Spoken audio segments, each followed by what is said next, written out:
Welcome to the second video on the TAP Solutions Sustainable Performance Framework. In video one, we were looking at building foundations of well-being. And in this short video today, we're going to be exploring Facet 2, enduring well-being practices. I have with me Anthony Ryland, CEO of TAP Solutions, who's going to walk us through the facet and the construct, what it is, why it's important, and how we can improve in it. Welcome, Anthony. Hi Andy, good to be back on another video. So tell us, what is enduring well-being practices? What is this facet truly about?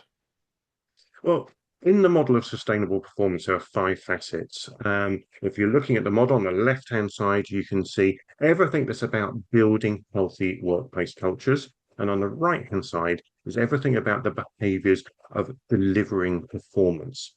And you can see last time in the first video, we looked at the foundations of well-being, those basics that need to be in place for us to just have a culture that exists over a period of time.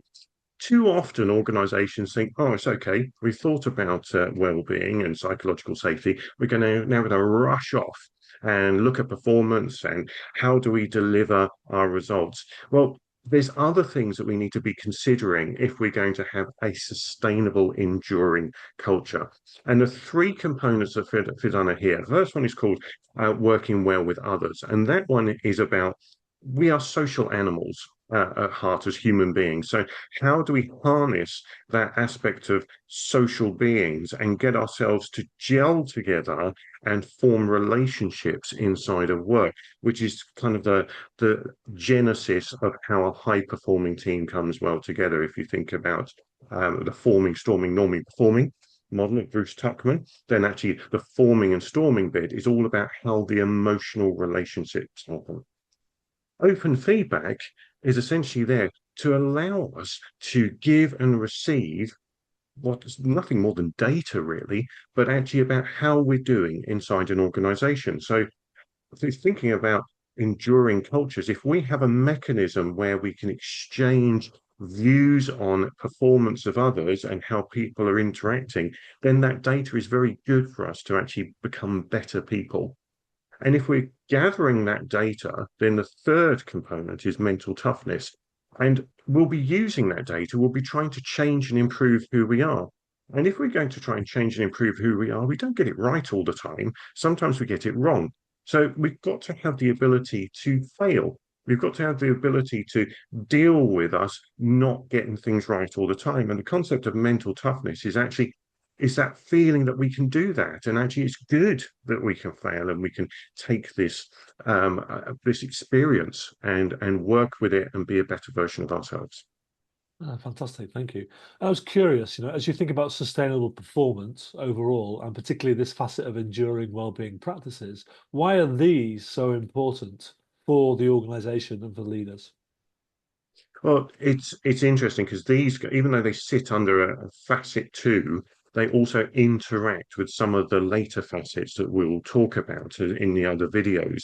So working well with others is about building trust. It's about making sure that when I work, that I feel that the people around me have kind of got my back.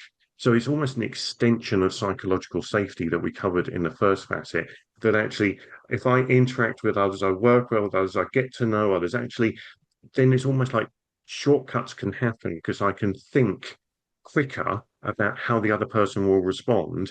And therefore, it's not introduction every single time you get to work in a meeting. It's actually the team starts to move faster. So working well with others and doing the emotional stuff actually means that teams work faster because they understand each other.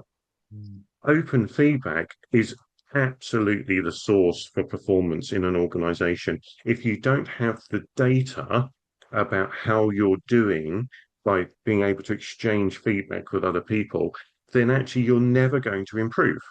And the thing about performance, it's always your targets are always harder next year than they were this year because things evolve and move on. So we always need to be thinking about how can I improve, which means I always need to have feedback from people, from my peers, from my manager, etc. And then the last one is mental toughness. And it's so important because we're in a crazy, crazy world. that's moving and changing really fast. And we've got to be able to change at that speed of the world around us. And that can only happen if we have that level of resilience and mental toughness. And that actual component is as useful outside of work as it is inside of work, because actually the world outside of work is changing all the time as well. So we need to be mentally tough in our personal lives as well. And I think it should be almost like a given that every employee should have some kind of mental toughness development, because it's just something that is so important in the modern world. Absolutely. Fantastic. Thanks for sharing, Anthony. And I was kind of curious to wrap up the video. As you think about enduring wellbeing practices, what would be some of your tips and techniques for people listening to this video so they can go away with some pragmatic ways to start using this today? Yeah, and there's quite a few here. If you think about working well with others, what tools do you have? Well, first of all, I think something that we don't do too well, unless we put some conscious effort into it, is actually listening. So if you were trying to build relationships with others, rather than it's all about me, listening to others, and then you can adapt yourself. So it's almost like the advocacy inquiry balance that you have within you. It's Stephen Covey who turned around and said, seek first to understand in his Seven Habits book. And I think too often we're trying to position ourselves in organizations, but actually, if you want to work well with others, it's about getting the balance right to be able to listen to others. And actually, the world of emotional intelligence from Daniel Goleman is a great one to be thinking about here. How do I empathize for others and then self-regulate myself? With open feedback, I think the organization needs to make sure that there's mechanisms where people can give really good feedback as like a gift to others. So it's done in a constructive, positive way. But I think there's also as much development opportunity there for people. How do you receive feedback? We always talk about how do you give feedback? How do you receive feedback? How do you stop yourself from being defensive when you're getting feedback that's saying that you're not doing things 100% right?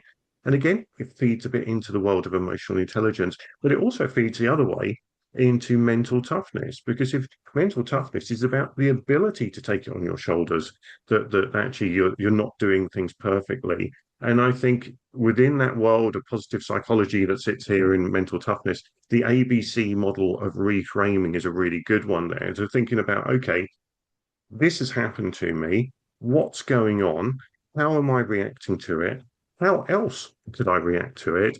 And then how can I deal with this in a positive way that makes me a better version of myself? So there's lots of things going on here. And there's an underlying current of emotional intelligence that I think runs through these three components. Fantastic. A lot to think about there. So thank you for sharing your thoughts and time with us on this second video, Enduring Wellbeing Practices. Anthony and myself will be back for the third video, which looks at high performance basics.